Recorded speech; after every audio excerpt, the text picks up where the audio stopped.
Et voici Crime Story, les rendez-vous d'Alfred Hitchcock racontés par Serge Souvion. Aujourd'hui, Tueur pour dames de Laurence Aurin.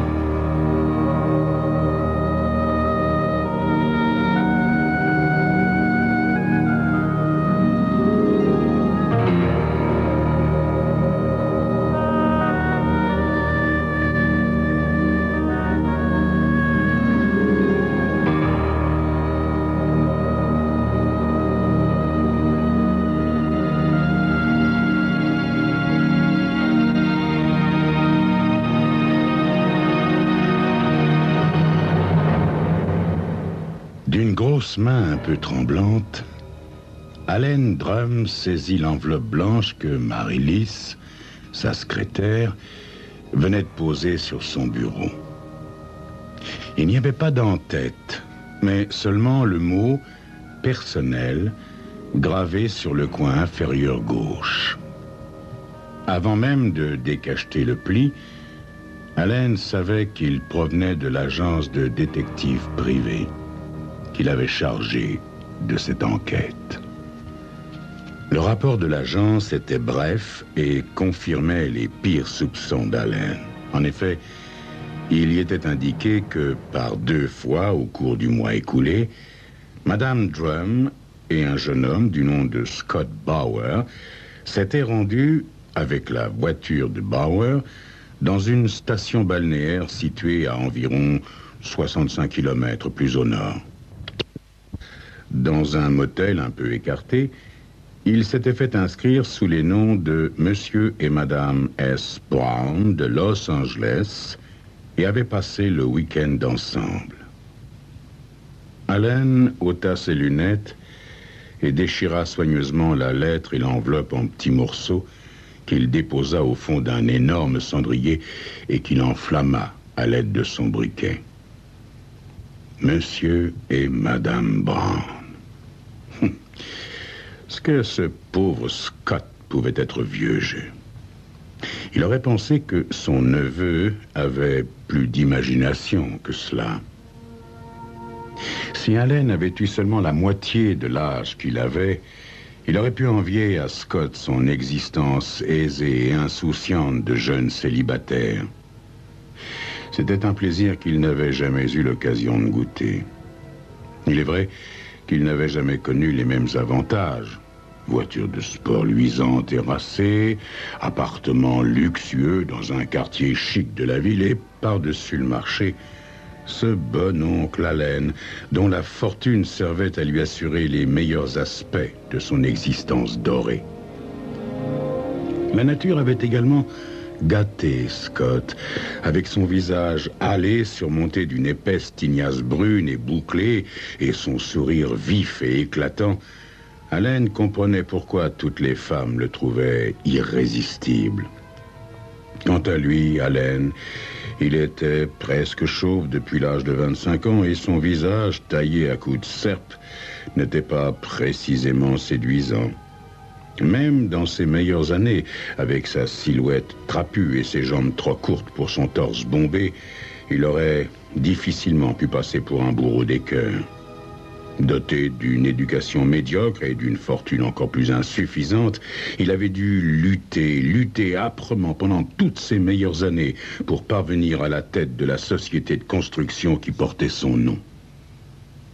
Lorsqu'il eut dépassé la quarantaine, il s'aperçut qu'un grand nombre de femmes commençaient à s'intéresser à lui. Mais il s'aperçut aussi bien vite qu'elles en avaient surtout après son compte en banque.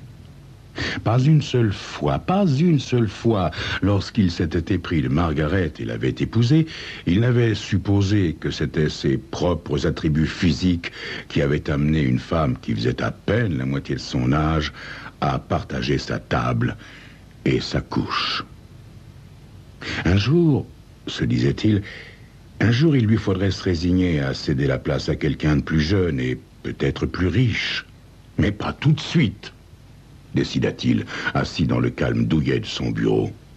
Pas tout de suite, et certainement pas cette crapule ingrate qu'était son neveu. L'interphone vibra, tirant Allen de sa rêverie.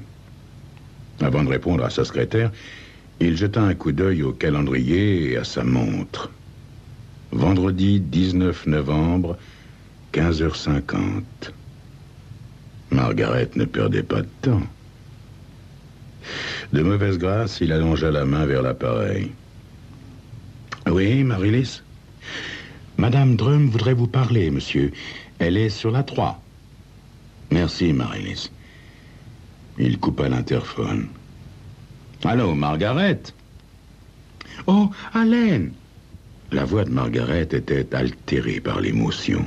« Allen, j'ai de mauvaises nouvelles. C'est encore maman. Papa vient d'appeler et... »« Ton père est en ville ? » ?»« Non, il a appelé de San Francisco. Il se fait beaucoup de soucis pour maman. Elle a encore eu une crise. Il a dit que je devrais venir tout de suite. » « Oh, je suis désolé d'entendre ça, Margaret. Mais je n'ai plus grand-chose à faire pour cette semaine. Je passerai te prendre dans quelques minutes. Nous pouvons être chez tes parents vers minuit. » Pendant quelques secondes, la ligne resta silencieuse. Allen imagine qui devait assombrir le joli visage de son épouse, tandis qu'elle cherchait désespérément une excuse valable pour refuser son offre. L'excuse vint enfin. « Mais, chérie, j'ai déjà retenu mon billet d'avion et papa doit venir me chercher. »« Ah bon ? Eh bien, dans ce cas, je t'accompagnerai seulement jusqu'à l'aéroport. »« Oh, je regrette beaucoup, Allen, mais j'étais si sûr que tu serais retenu que j'ai demandé un taxi. Il va être là d'une minute à l'autre. » Enfin, Margaret, tu pourrais aisément... Non, écoute, Allen, je te ferai savoir tout de suite si maman est aussi malade que le dit papa. Coupa Margaret. Maintenant, il faut que je me dépêche, mon chéri. Prends bien soin de toi et je te promets de rentrer dimanche au plus tard. Un cliquetis final et l'appareil resta muet dans la main d'Allen. Un long moment, il resta assis sans faire un mouvement, puis replaça délicatement l'écouteur sur son berceau. Il se leva, s'approcha de la fenêtre et contempla d'un regard vacant l'intense circulation de Hale Street, 8 étages plus bas. À 18h, Allen prit l'ascenseur jusqu'au rez-de-chaussée. Sam, le portier de l'immeuble, s'approcha. « Désirez-vous votre voiture, monsieur ?»« Non, non, pas maintenant, Sam. Je reste en ville quelque temps. Je reviendrai la chercher. » Sam toucha le bord de sa casquette et regarda la silhouette trapue se perdre dans la foule. D'habitude, M. Drum n'oubliait pas son pourboire. À 23h, Allen n'était toujours pas revenu chercher son automobile. Il avait dîné sans se presser à son club, savouré un cigare et un brandy et tué encore 2 heures dans un cinéma. Il se hâtait maintenant le long de la 6e rue vers les bas-fonds de la ville. Une légère bruine commençait à tomber et il n'y avait presque plus personne dans les rues. Arrivé à la hauteur de Main Street, il obliqua vers le nord. Il se trouva bientôt dans une zone de cinéma ouvert toute la nuit, de cabarets obscurs et de maisons de prêt aux devantures brillamment éclairées. Finalement, il arriva en vue d'une éclatante enseigne au néon. « On danse tous les soirs. 50 ravissantes hôtesses. » Il baissa la tête pour pénétrer, sous les néons, dans un couloir à l'abri de la pluie. Au fond, un escalier faiblement éclairé conduisait à un corridor encore plus sombre. Une musique sourde et langoureuse filtrait du premier étage. Allen s'arrêta un instant pour examiner les photos qui ornaient les murs. Des filles maigres et rebondies, blondes et brunes, toutes avec le même sourire qui découvrait leurs dents et le même regard effronté. Elles s'étageaient sur toute la longueur de l'escalier. Et Allen suivit les photos. Derrière un comptoir était assis un homme au visage blafard, plongé dans la lecture d'un magazine de nudistes. Accroché au mur, derrière lui, Une pancarte annonçait « Billet 15 cents, 8 pour $1. » « Combien de billets, l'ami ?»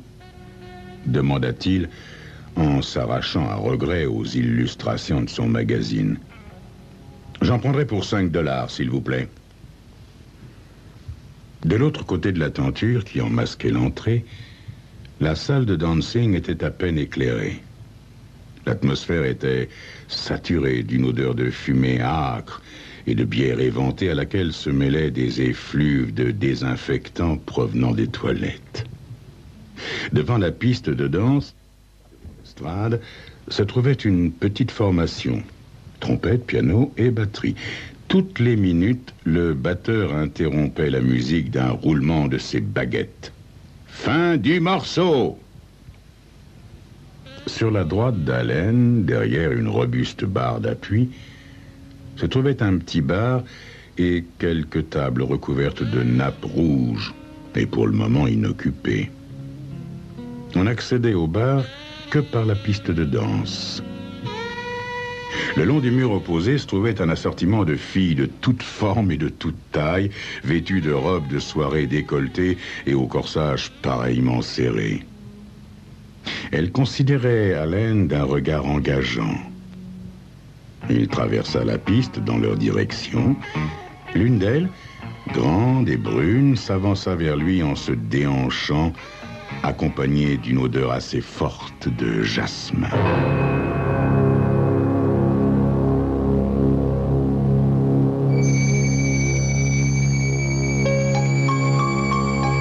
Qu'est-ce qu'Allen est venu chercher dans ce dancing miteux?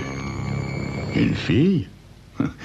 Mais quel sinistre projet a-t-il derrière la tête?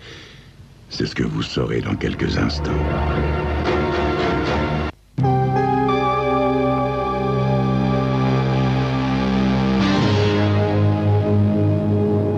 Soir, mon chou, dit-elle. Allen lui abandonna son chapelet de billets qu'elle se passa autour du cou à la manière d'une guirlande hawaïenne. Elle le conduisit par la main jusqu'au milieu de la piste et se serra contre lui de toute la longueur de son corps voluptueux. 3 fois, le roulement de batterie retentit et 3 fois, l'un des billets d'Allen disparut dans les profondeurs mystérieuses du corsage de la fille avant qu'elle prît à nouveau la parole. « Comment tu t'appelles, mon chou? »« Melvin. » Allen avait donné le premier nom qui lui était venu à l'esprit. « Melvin Myers. Et toi? »« Virginia Devine. »« Dis, tu me payes un verre, mon chou? » Une fois de plus, elle le conduisit par la main, mais cette fois-ci vers l'une des tables situées derrière la barre d'appui. Un garçon apparut, une serviette sale passée autour de la taille. « Ce sera quoi ?» demanda-t-il d'un air renfrogné. « Un cocktail au champagne pour moi. Et toi, mon chou, qu'est-ce que tu veux boire? »« Un bourbon avec de l'eau, je vous prie. » 2 ou 3 minutes plus tard, le garçon était de retour avec un grand verre plein d'un liquide pétillant dans une main et un autre plus petit contenant un pâle whisky dans l'autre. « Ça fera $2,75 ans, dit-il en tendant un ticket. Allen sortit son porte-billet et donna au garçon un billet de $20.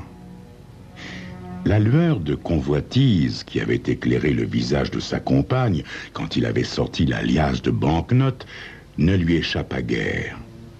Lentement, délibérément, il remit le porte-billet dans la poche intérieure de sa veste qu'il boutonna par-dessus. Le garçon compta la monnaie de son client. Allen rafla le tout sur la table sans se préoccuper de vérifier si le compte y était, tandis que Virginia s'emparait du ticket de caisse qui alla rejoindre tous les bons qu'elle avait déjà ramassés. Allen leva son verre. « À ta santé, dit-il, avalant le liquide insipide. À nos amours, mon chou, répondit la fille en rapprochant sa chaise. Sous la table, Allen sentit sa jambe se frotter doucement de haut en bas contre son genou. À quelle heure finis-tu ton travail, Virginia? On ferme à 1h, pourquoi? Oh, qu'est-ce que t'as en tête, toi, hein? La pression sous la table devint plus insistante. Non, rien, non. Je me disais seulement qu'on pourrait aller chez moi pour boire un verre. Mais un vrai. Cette gnôle est infecte. Et Allen repoussa son verre. Tu perds pas de temps, hein, Melvin?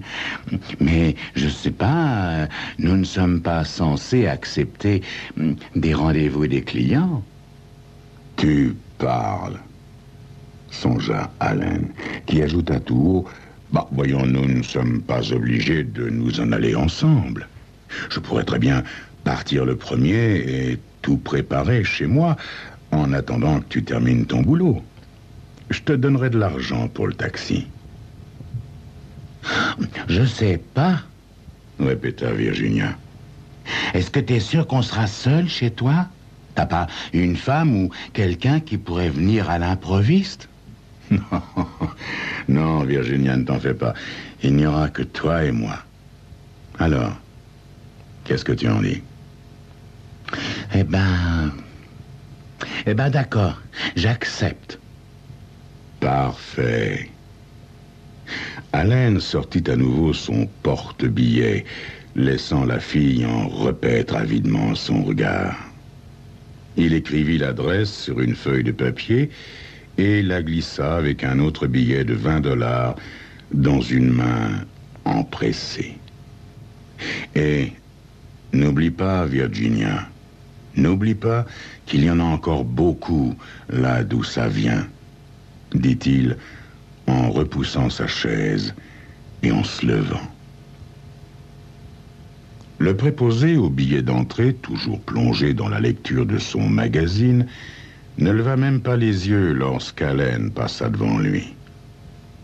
Dehors, la pluie tombait toujours sinistrement. Allen se hâta vers le coin de la rue et héla un taxi.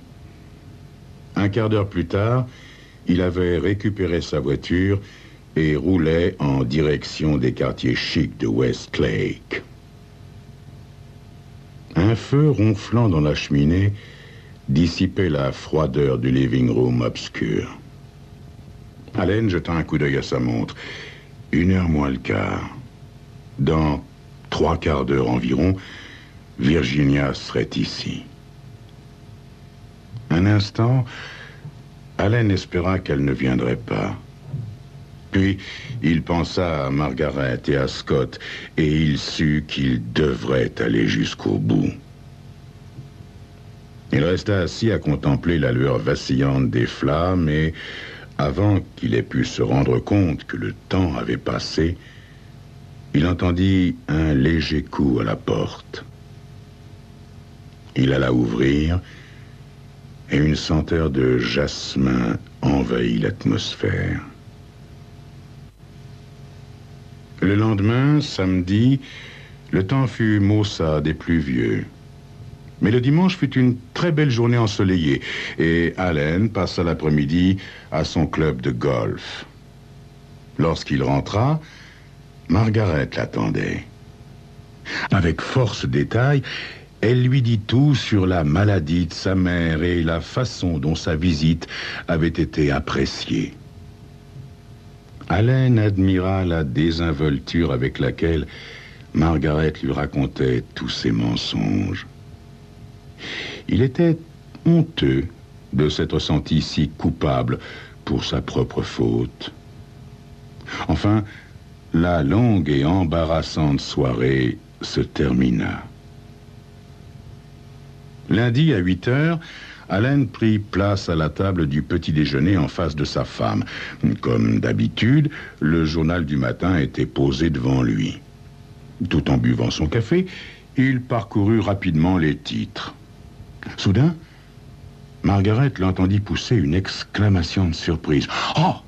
Bon sang! Qu'y a-t-il, mon chéri? Mais cet article-là... Écoute, on parle de Scott. Écoute. Allen étala le journal devant lui. Voilà. Une femme découverte assassinée dans un appartement. À la suite d'un coup de téléphone anonyme, la police a découvert samedi à Westlake, dans l'appartement de Scott Bauer,